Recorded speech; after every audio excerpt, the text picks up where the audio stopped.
In this video, I'll show you 3 ways to start your thread for embroidery.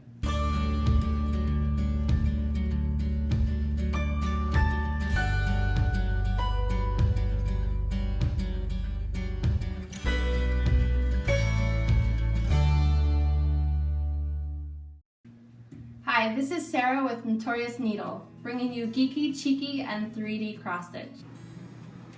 I've been cross-stitching since I was 10 years old, and I've used all 3 of these methods. I definitely have a favorite, and I'll let you know which one in a minute. For this demonstration, I'll be using DMC floss number 552, which is this pretty plum color.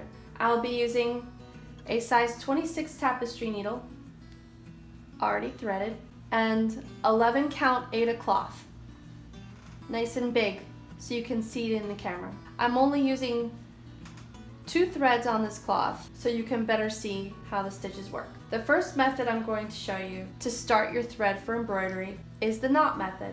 The needle is already threaded. At the end of the thread, you simply tie a knot.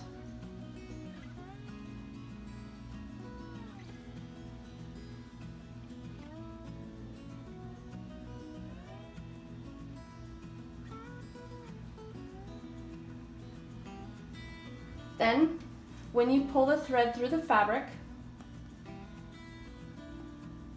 the knot automatically stops it.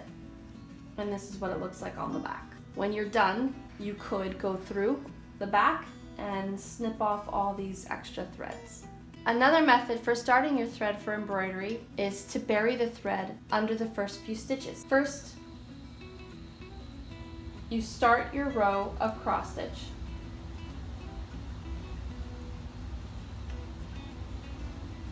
And before you come back, then you turn the fabric over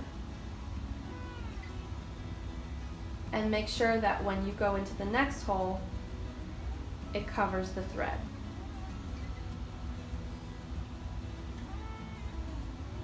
You're going to want to do that across 3 to 4 stitches to make sure that your thread is fully secure.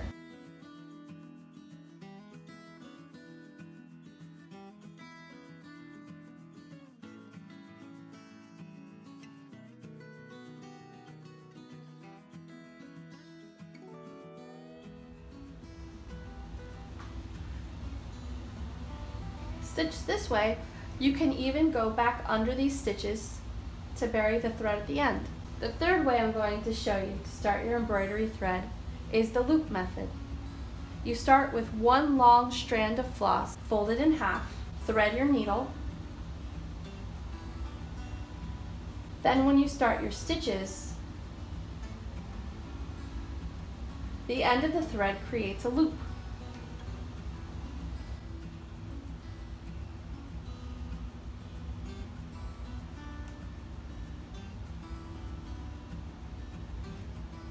Then you put the needle through the loop and pull to your desired tightness. The thread is perfectly secured, and you simply complete your stitching.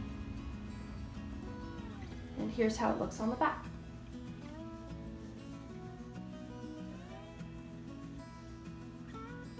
Those are 3 easy ways to start your thread for embroidery. Each definitely has its place in the cross-stitch world.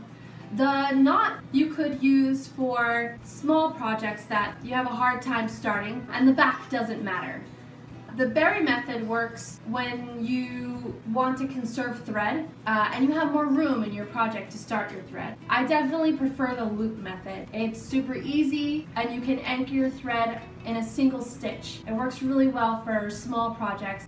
Let me know how you like to start your thread for your embroidery in the comments. Be sure to subscribe if you like this video and you want to see more like it. Hit that notification bell.